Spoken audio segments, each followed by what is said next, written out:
So, hello, good morning, everyone. Good morning, students. Are we all ready for our today's discussion? May we begin? Okay. So, without further ado, let's begin our today's discussion.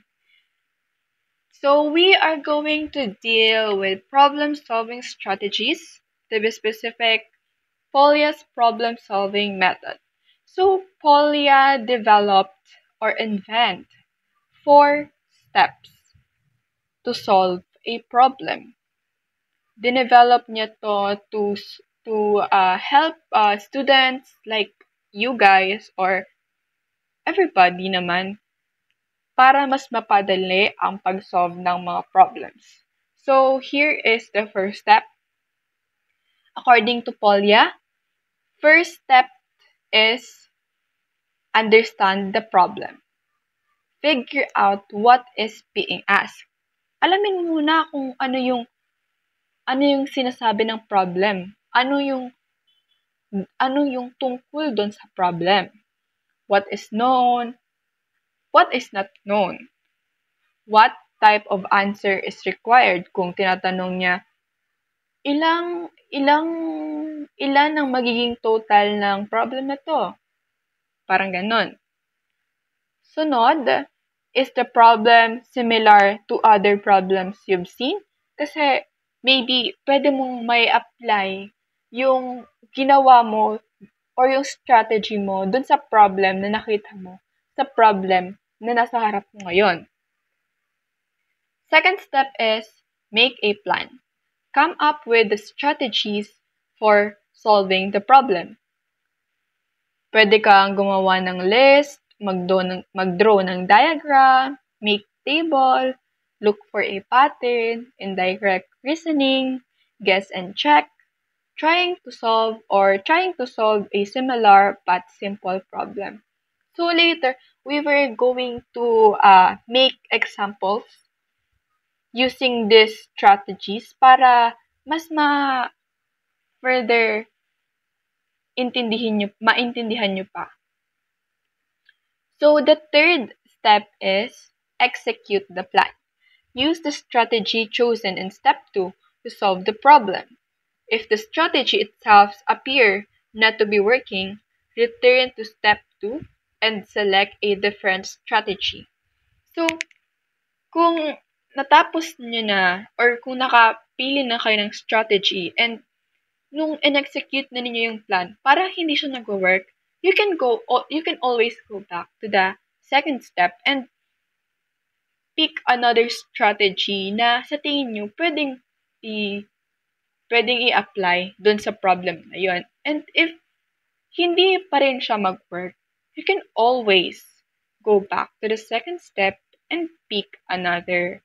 And hanggang makuha nyo or hanggang mapili nyo kung ano yung talagang strategy na mag-work para dun sa problem na sinusolve nyo. And the fourth step is look back and reflect. So after nung ma-solve, example, na-solve nyo na yung problem, find a way to check your answer or evaluate the method you used to solve the problem para masigurado nating tama yung sagot natin. Find a way para ma-check natin kung tama yung answer natin. So that's all. So that is the 4 steps na dinevelop ni Polya to make problem solving easy for you. So let's see what's next. Oh, it's example time. Okay, let's proceed to examples, guys.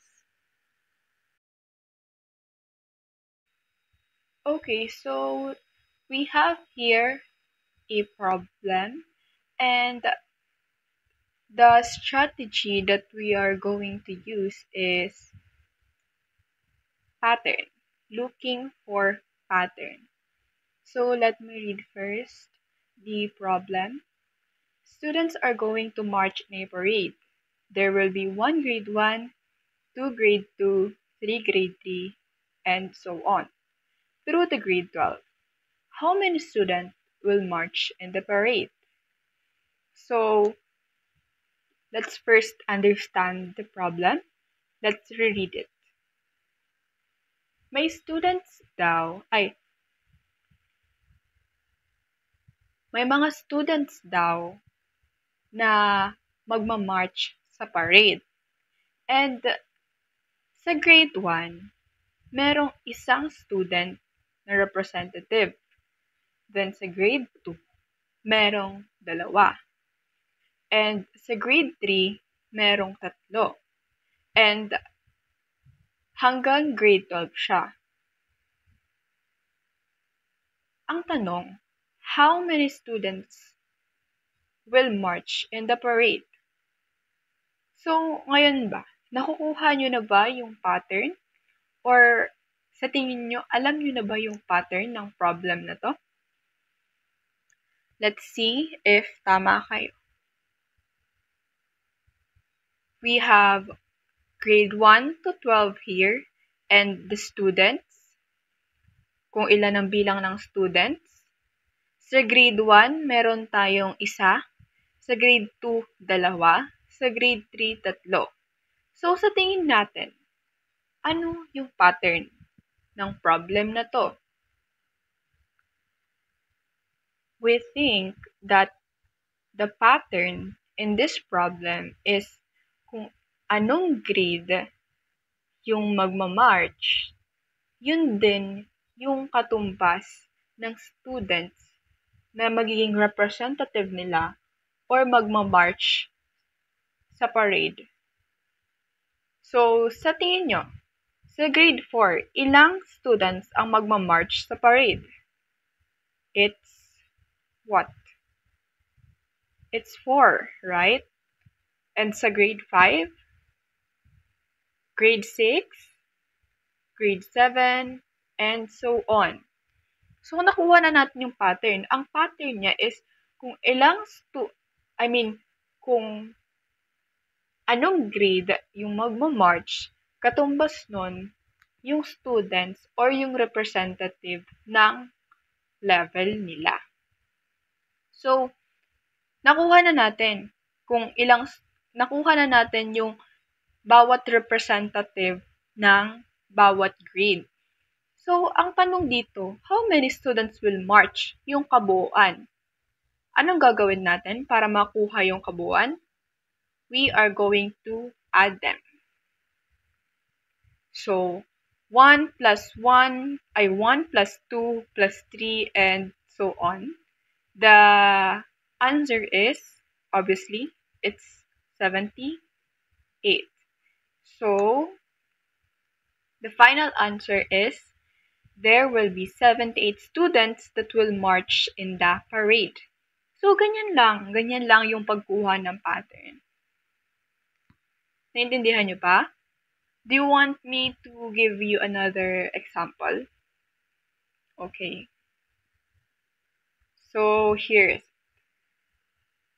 Sarah was trying to finish all her math homework on Friday. She did 3 problems the first 30 minutes, 4 problems the next 30 minutes, 6 problems the next 30 minutes, and 9 problems the next 30 minutes, and so forth. If she continues to work at this rate, how many problems she will have done in 4 hours? So, sabi daw dito, si Sarah, dun sa first 30 minutes niyang gumagawa ng homework niya, nakatapos siya ng 3 problems. And then naman sa next 30 minutes, nakagawa siya ng another 4 problems. Another 4 problems, And sa next 30 minutes naman is, meron ulit siyang 6 problems naman na natapos. And another set is 9 problems para dun sa ika-4th na 30 minutes. So, all in all, meron na tayong 3, 6, 9, 12. 30 plus 30, 60, 60. Meron na tayong 1 hour. 2 hours.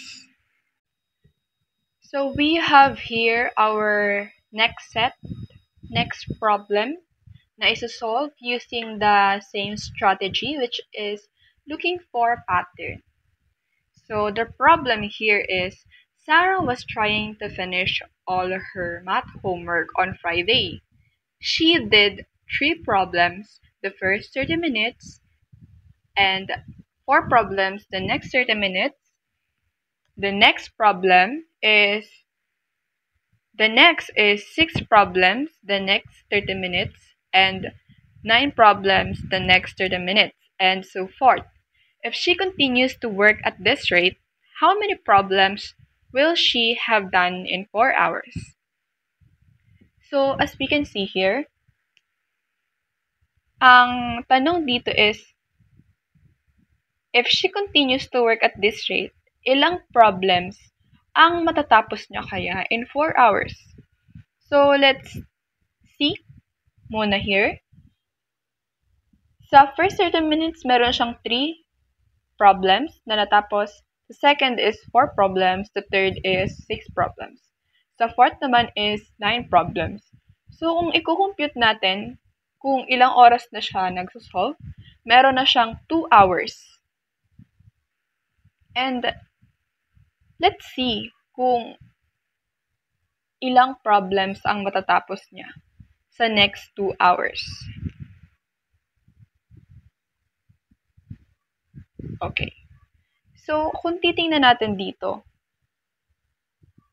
sa first 30 minutes, meron siyang 3 problems na natapos. And then sa second is 4 problems. Ilan ang interval? Kung titingnan natin, ilan ang interval ng first 30 minutes and second 30 minutes? Meron silang isang interval. So, kung makikita natin dito, una, 3 problems, pangalawa, 4 problems. So, nag-increase siya ng isa. Sa third 30 minutes naman, nakatapos siya ng 6 problems. So, kung i-compute naman natin dito, nag-increase naman siya ng 2. Okay? Ang interval nila is 2. Sa fourth 30 minutes naman, ang interval nila is 3. Kasi 9 minus 6 is 3. Okay? 6 minus 4 is 2. And 4 minus 3 is 1. So, kung makikita natin here, parang ang kakalabasan niya, 1, mag-a-add ka ng 1, mag-a-add ka ng 2, mag-a-add ka ng 3. So, dito, isa ang in-add mo. Tapos sa third naman, 2. So, mag-i-increase ka ng isa. So, 1, 2, magdagdag ka ng isa, 3. Dito naman, magdagdag ka ng isa, 4. So, 4 ang interval ng 4th 30 minutes and 5th 30 minutes. So, sa tingin natin, ilan problems ang matatapos niya sa 5th 30 minutes? Let's see kung tama ang hula natin. 9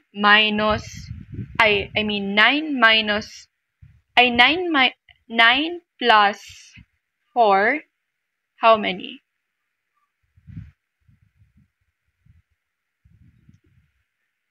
How many? Yes, 13. Let's see. Yes, ang interval nila is this one. And this is increasing by 1. As we can see here, 1, increase 1, 2, magdagdag ka pa ng isa, 3. So, yan. 1, magdagdag ng isa, 2, dagdag ng isa ulit, 3, magdagdag ka ulit, 4, and so on. So, ito yung second set ng 2 hours. Meron ulit siyang, so all in all, meron tayong 1, 2, 8 na 30 minutes. So, dito, 9 problems plus 4, 13. 13 plus 5, 18. 18 plus 6, 24. 24 plus 7, 31. So, all in all, ilan kayang problems ang natapos niya in 4 hours? Para makuha natin ang kabuuan, katulad si ginawa natin kanina, let's add it. Yes? So, Sarah finished 108 problems within 4 hours. I'll answer. Sarah will finish 108 problems in 4 hours. So, nahanap natin yung pattern, 'di ba? Ang pattern niya is nag-i-increase yung interval niya ng 1. Kaya naging 2 ito, naging 3 ito, naging 4 ito, naging 5 ito, and you will add it. 1 plus 3, 4 plus 2, 6 plus 3, and so on. So, try natin i-check. Try natin i-check kung tama ba ang ginawa natin. Okay. Ay, na-reveal yung answer. Hindi pala siya So, okay. Dito, sa 3 problems, 4 problems, 1 hour. 6 and 9, 2 hours. 13 and 18 problems, 3 hours. And 24 and 31, meron siyang 4 hours na siya. So, i-add natin, 108. So, tama ang nakuha natin. 108 problems ang matatapos ni Sarah within 4 hours. That's all. For our next topic is making a list. Ito yung unang problem natin na ita-try natin isolve using or making a list. So, example 1. The Signal Cable Company has a monthly fee of $31 and an additional charge of $8 for each premium channel.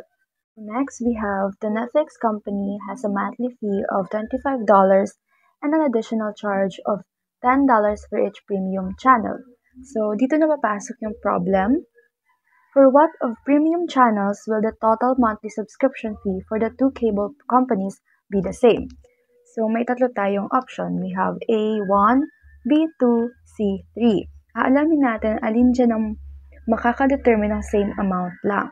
So, dito maglalagay tayo ng premium channel, ng signal cable, at ng Netflix. So, paano kung isang premium channel lang yung in-avail niya? So, ito yung magiging solution niya. 31 plus, so here, the parentheses indicate the multiplication 1 times 8 should be performed before the addition, following the order of operation PEMDAS. We calculate 1 times 8 is equals 8 first, and then add 31 to get 39. So, yun yung whole process nito, guys, to roll out this problem para makuha natin yung same amount. So, you can see here, mayroong 39. Sa Netflix naman is 25 plus 1 times 10 is 35. So, obviously, mas mura pa rin sa Netflix. Paano kung dalawang premium channel na yung in-avail niya? So, we have here 31 plus 2 times 8 is equals 47. So, sa Netflix naman, 25 plus 2 times 10 is equals 45. So, Netflix pa rin yung mas mura. Pero paano kung tatlong premium channel yung in-avail niya? So, meron tayong 31 plus 3 times 8, 55. So, sa Netflix naman, 25 plus 3 times 10, 55. So, obviously, nakita natin na same na yung amount. So, the answer is 3. Proceed na tayo sa next example.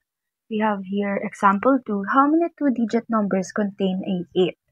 So, dito maglalagay tayo ng set A, which is 18, 28, 38, 48, 58, 68, 78, 88, 98. Set naman is set B, which is 81, 82, 83, 84, 85, 86, 87, 88, 89. So, we can see here na mayroong same number. So, ika-cancel na natin. Yan. After nating ma-cancel, bibilangin natin yung numbers na na-remain per set. So, sa set A, meron tayong 1, 2, 3, 4, 5, 6, 7, 8. So, set A, 8. For set B naman, 1, 2, 3, 4, 5, 6, 7, 8. So, set B is 8 rin. So, paano natin makukuha yung answer? So, we're gonna do is very simple lang. 8 plus 8 is equals 16. So, the answer is 16. Proceed na tayo sa last example ng making a list. So, example 3, 4 students Mike, Dustin, Lucas, and Will are at a table. They must go to the free fishbowl stall in a group of 3. How many different groups of 3 can be formed? So, i-list down na natin sila. We have first set, Mike, Dustin, Lucas. We have Mike, Dustin, Will. And then we have Mike, Lucas, and Will. And last, we have Lucas, Dustin, and Will. So, since tapos na natin silang i-list, so check na natin yung una, also yung pangalawa, yung pangatlo, pang-apat. The answer is pretty obvious. So there are 4 possible combinations. That's all about making a list. Hi, so in this slide, we talk about how we can solve a problem using the third step of Polya strategies, which is the draw a diagram or illustrate. So here's our first example. We have Yuri went to the market. She bought 15 apples on her way home. She gave 6 apples to her neighbor. So how many apples does she have left? So first, kailangan na muna natin ma-understand yung problem. So, unang-una, ano bang kailangan nating hanapin dito? So, syempre, we need to find out how many apples Yuri has left after she gave some away, di ba? So, ang operation na gagamitin ba natin dito ay subtractions? Yes, tama ka kasi nga, nagbigay siya ng apple, so like, nababawasan. So, ngayon, yung next step natin, let's draw a circle to help us visualize this problem. Okay, magdodraw tayo ng 15 circle para sa apples. Okay, so 1, 2, 3, 4, 5, 7, 10. Okay, so we have 15 apples represented by these circles. Ang next step natin, since binigay ni Yuri ang 6 sa kanyang neighbor, let's cross out 6 apples. So, ganito ang gawin natin. Yan. So, i-cross out na natin yung 6 apples. Now, we see how many are left. Okay, so, i-count natin yung natirang apples. So, we have 15, tapos nag-cross out tayo ng 6. So, 15 minus 6 is equals to 9 apples. Okay, so, balik tayo sa tanong na how many apples does she have left? Okay, so we're going to answer that. Yuri has 9 apples left. Tama ba? Yes, so we just solved the problem by drawing a circle, which made it easier for us to think about what was happening. So now let's move on to the next example. For our next problem, let's try something that involves a little more thinking. Okay, so Liam has 3 bags of toys. Each bag contains 8 toys. If Liam gives 5 toys to his friends, how many toys does he have left? So, first we're going to understand the problem. So, una, analyze muna natin. Liam has 3 bags with 8 toys each. So, we need to figure out how many toys he has in total before giving some away. Then, after giving away 5 toys, anong naman yung operation yung gagamitin natin? subtractions? Yes, you're right. Okay, so we're going to next step na. So now let's create an illustration. So let's first draw how many toys Liam has in total.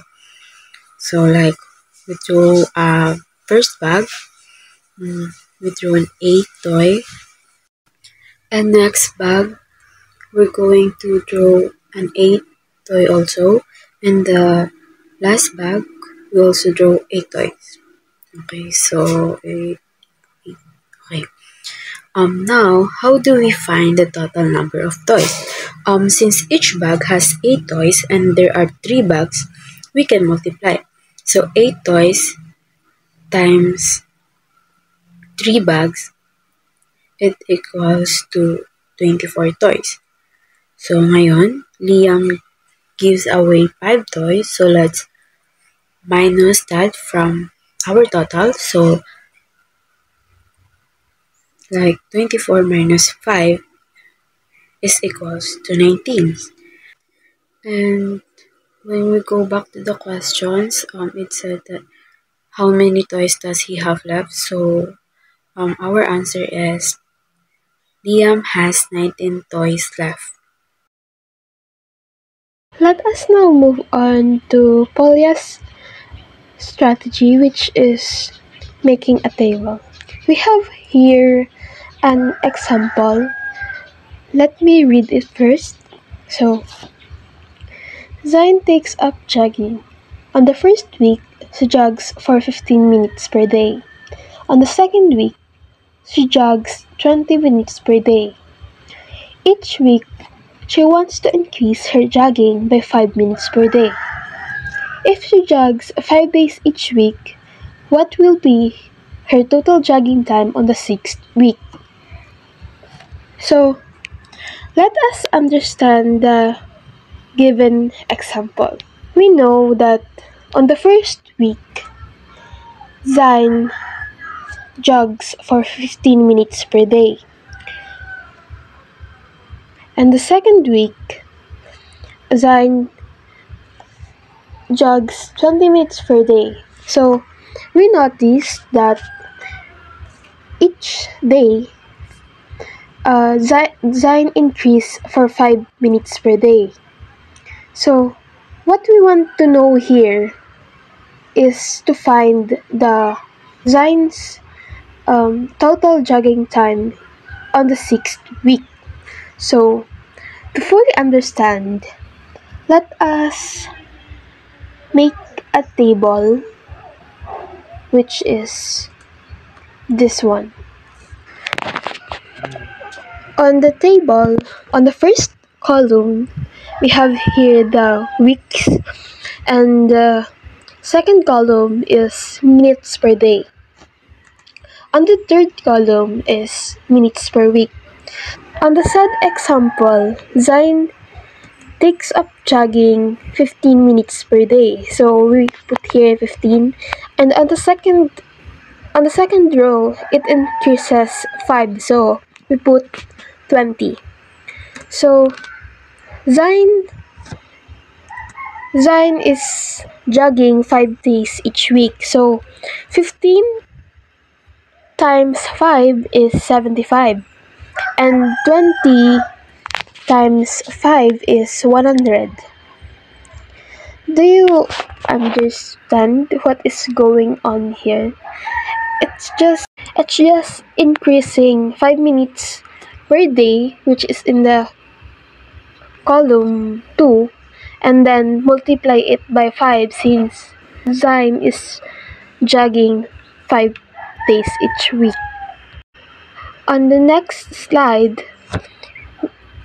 we now put the 6th row since we are finding the total jogging time on the 6th week. So in weeks, we are now putting 6 rows. So in minutes per day, it is increasing by 5. So 15, 20, 25, 30, 35, and 40.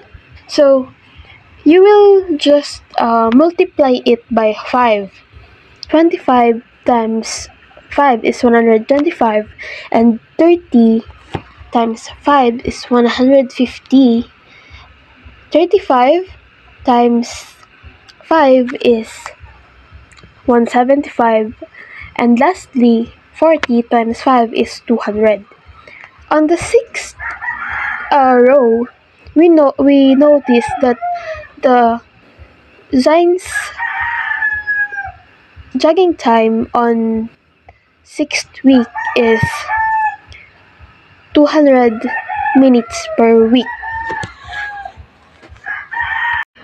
The answer is, in sixth week, Zine jogs a total of 200 minutes. To check, you just need to put the starting minutes per day of Zines, and then plus 25, because it increases 25 in weeks. Okay, then times 5, since Zine is jogging 5 times a day. So 75 plus 25 times 5 is equal to 200. Do you understand? To fully understand, we have here a second example, which is this one. Let me read it first. So, Zine checked a book out of library, and it's now 7 days overdue. If a book is 1 day overdue, the fine is 25, and 2 days overdue is 50. 3 days overdue is 75 fine, and so on. So, in 7 days, how much is her fine? Let us list the days. Let us list the days on the table, which is 1, 2, and 3, and the corresponding fine, which is 25, 50, and 75. Since we are looking for the 7th day, we now list the 7 days. So 1, 2, 3, 4, 5, 6, 7, and then if we fully understand the given situation, we notice that the fine is increasing 25 each day. So going to plus each day with 25. So 25 plus 25 is 50. 50 plus 75 is 100. Then 100 plus 25 is 125. 125 plus 25 is 150. And 150 plus 25 is 175. So it increasing by 25. Then in 7 days, Aizen has a total fine of 175. So to check, we're just gonna put the 25 because it is the starting fine, and plus 25 since it is increasing by 25. Since we put the starting fine, we're just gonna put the sixth day, which is 6th day. So 25 plus 25 times 6 is 175. So it is true and it is correct that Aizen has a total fine of 175. So I hope that you understand this strategy, Polia's strategy. You are ready to understand the next topic. Good day everyone, let's all start with indirect reasoning. Indirect proof is we are contradicting the conclusion. So our first statement should be X is not equal to 2. What should be the reason there? That is your assumption. Negating the conclusion, so the reason there is assumption. You are assuming that X is not equals to 2. The second one is 3x, the quantity find 2 equals to 21. And of course, we need to follow what is given here. From that, you can have 3x plus 15 equals to 21. Which is again the distributive property because we want to show that these two will contradict. The first statement is 3x. Again, you are going to subtract 15 on both sides of the equation. You will have 3x equals to 6 by subtraction property of equality. You are going to subtract 15. Now again, how we're going to arrive at x equals to 2? We're going to divide both sides by 3. So therefore, x is equals to 2. And that is my division property of equality. It means that statement 1 and statement 5 contradict. Therefore, the original statement is true. Now, in case that this one, x equals to 2, is not equals to 2. It means that the original statement is not true because both of them can't be equal. One should be equals and one should not be equal. So again, statement 1 and 5 contradict. Therefore, the original statement is true. So now let's move to the second example. We have two triangles, and one triangle ABC, and the second one is BEF. We've given the following statement. Say that EB is congruent to B. And let's say that BC is congruent to EF. AC is not congruent to BF. Angle B is not congruent to angle E.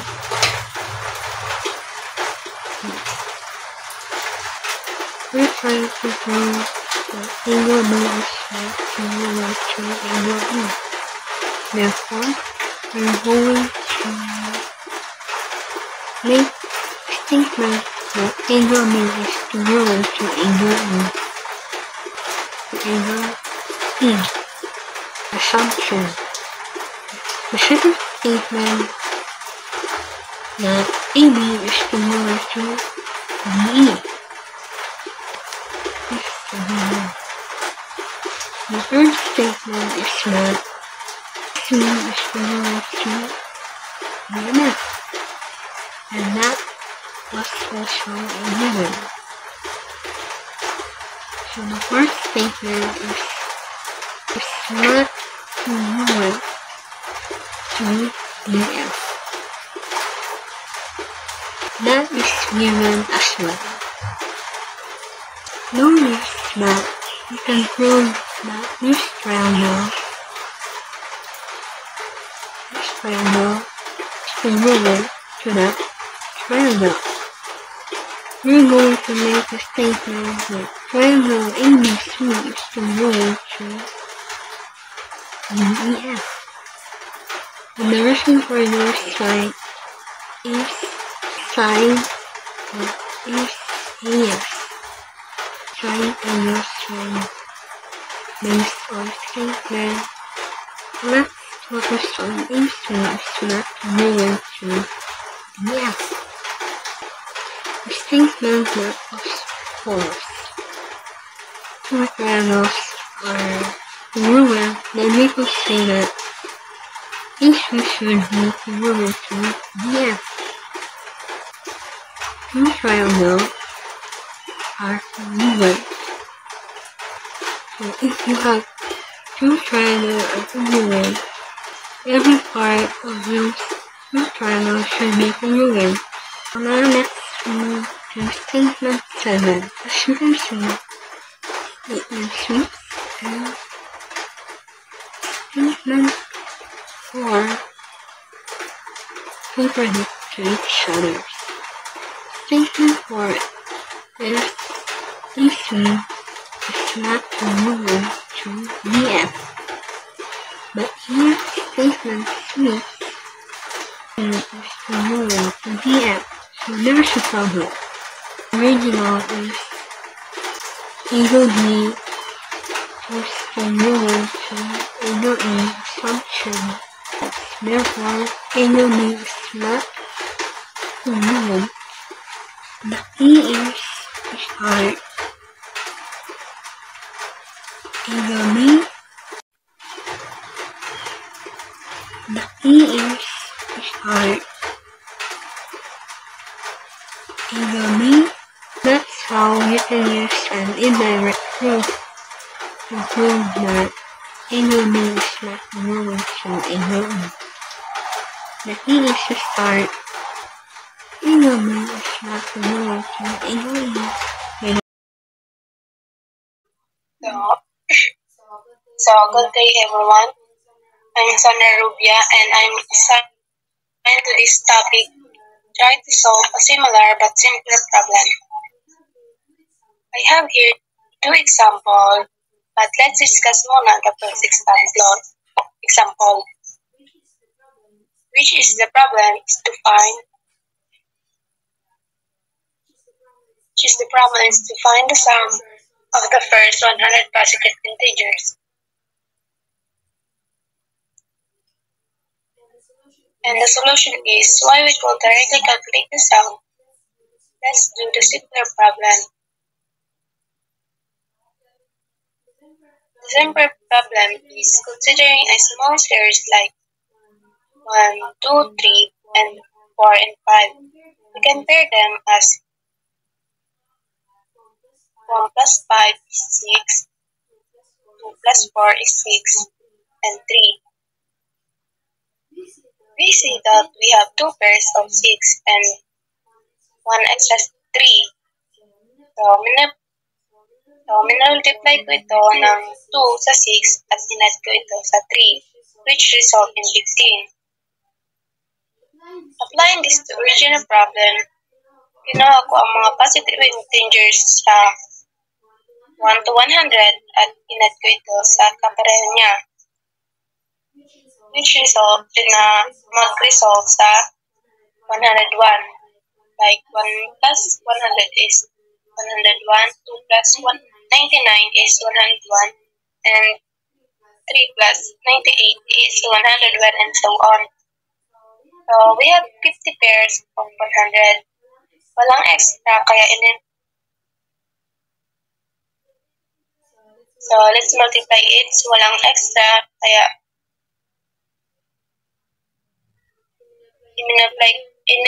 in-multiply lang natin to, which results to 5,050. So, the sum of the first 100 positive integers is 5,050.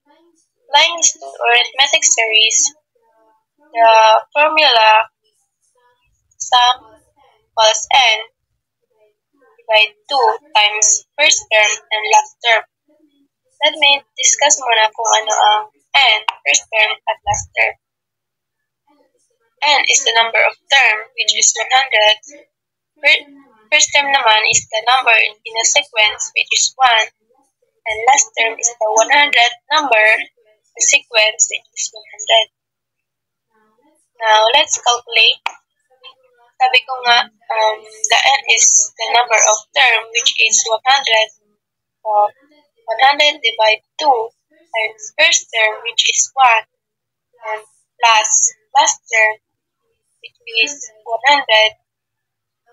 Ang una natin gagawin is, i-divide natin ang 100 divide 2 na nag-result ng 50. And add the 1 sa 100, which is 101. And yung 50, i-times mo sa 101 is, the result is 5,050. Next example, therefore, the sum of the first 100 positive integer is 5,050. Next example, this is a different which is the problem is how many different ways can you arrange 5 books in a shelf? So let's go muna sa simpler problem. Instead of 5 books, let's consider only 2 books, A and B. So, ilan ang malilipat natin sa dalawang row?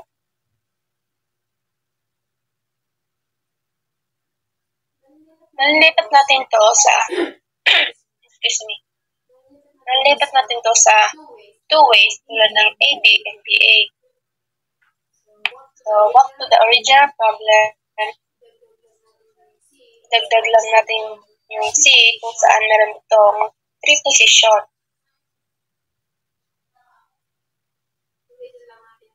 Ulitin lang natin ito hanggang sa makarating sa E, which is 5 ways.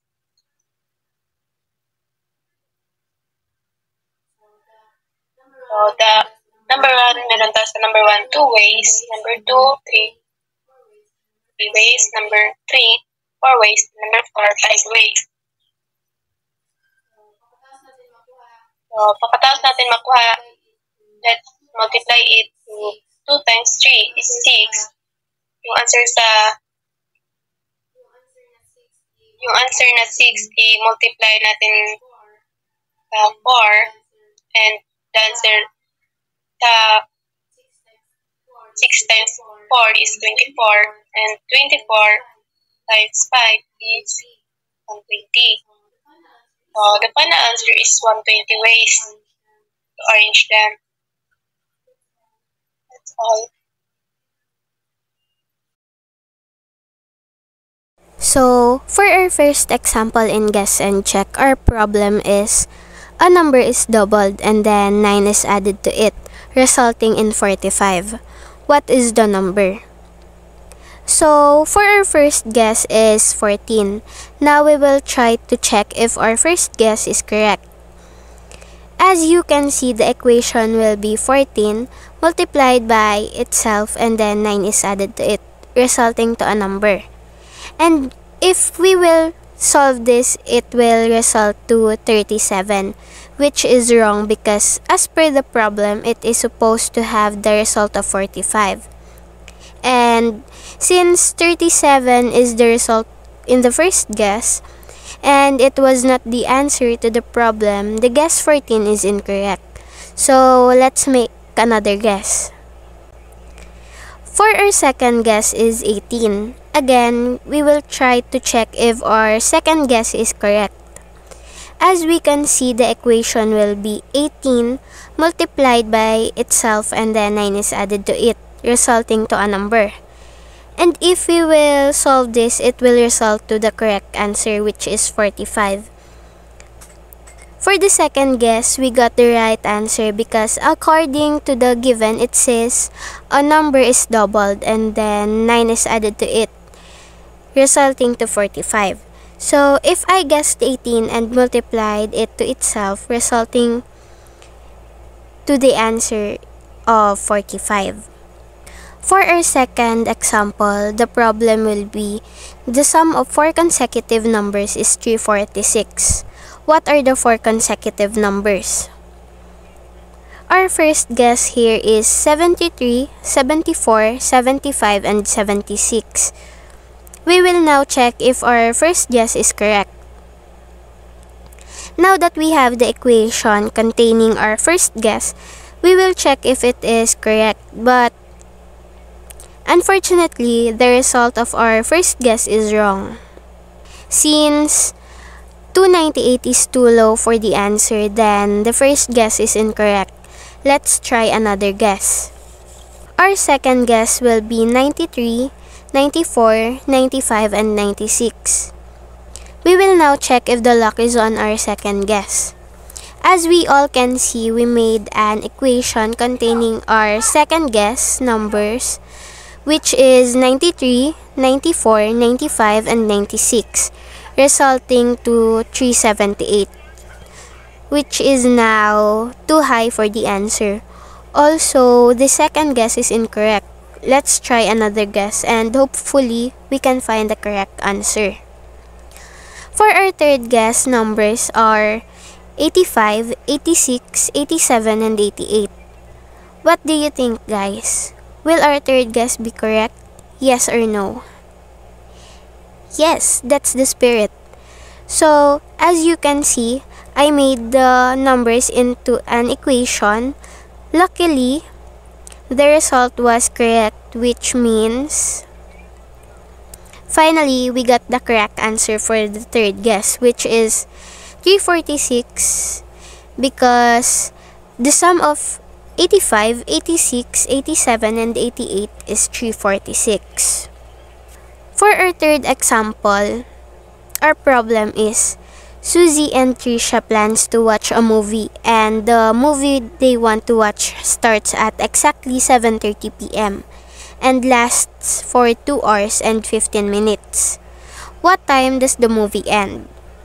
So, our first guess is 9:45 p.m. Now, we will check if our first guess is right. As per the problem, the movie starts at 7:30 p.m. and lasts for 2 hours and 15 minutes. Now, we will add the two given time, which is 7:30 p.m. and 2 hours and 15 minutes, resulting to 9:30 p.m. Luckily, the luck is on our side, that to the point that we got it on our first guess. The problem states that the movie starts at 7:30 p.m. and lasts for 2 hours and 15 minutes. We found the right answer by simply adding the starting time to the duration of the movie, resulting to 9:30 p.m.